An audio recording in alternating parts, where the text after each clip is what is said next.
Dear Chartered Accountants, working professionals, and students in the domains of Indian auditing, accounting, and the tax and regulatory space, welcome to podcast of Fca Deepak Rao, a practicing Chartered Accountant. Daily news and updates for 30th October 2023. In a significant development, the Central Board of Indirect Taxes and Customs or CBIC has announced that goods and service tax will now be applicable to corporate guarantees between related entities such as parent firms and subsidiaries.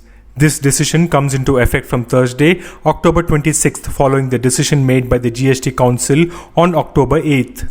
Under the new GST regulation, a standard rate of 18% GST will apply to corporate guarantees between parent companies and subsidiaries as well as other related parties. The tax will be levied either on the financial consideration charged by the guarantor for providing this service or at a rate of 1% of the value of the guarantee, whichever amount is higher. This modification of the GST rule will not have any retrospective impact on transactions executed before the October 26 implementation date.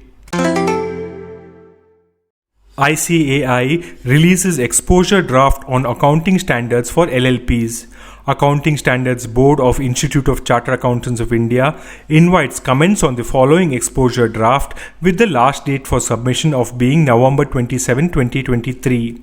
Comments will be most helpful if they contain a clear rationale and where applicable provide suggestions.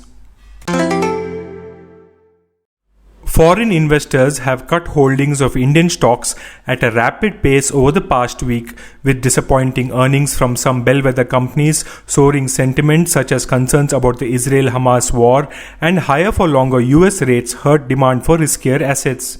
Overseas funds sold $768.4 million of local shares last Thursday alone, the biggest single-day outflow since June 2022 on a net basis, according to the latest data compiled by Bloomberg. Overall, they have withdrawn $1.2 billion in the week through October 26th, with Friday's data yet to be released. That's already the largest withdrawal in any week since early February.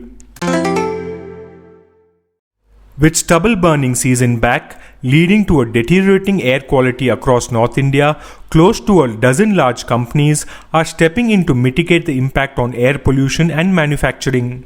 HDFC, PepsiCo, Fidelity International, Royal Enfield, SBI Cards, Cummins, Birlasoft, and IOC are among the others either setting up equipment or funding to mitigate the impact of the stubble burning.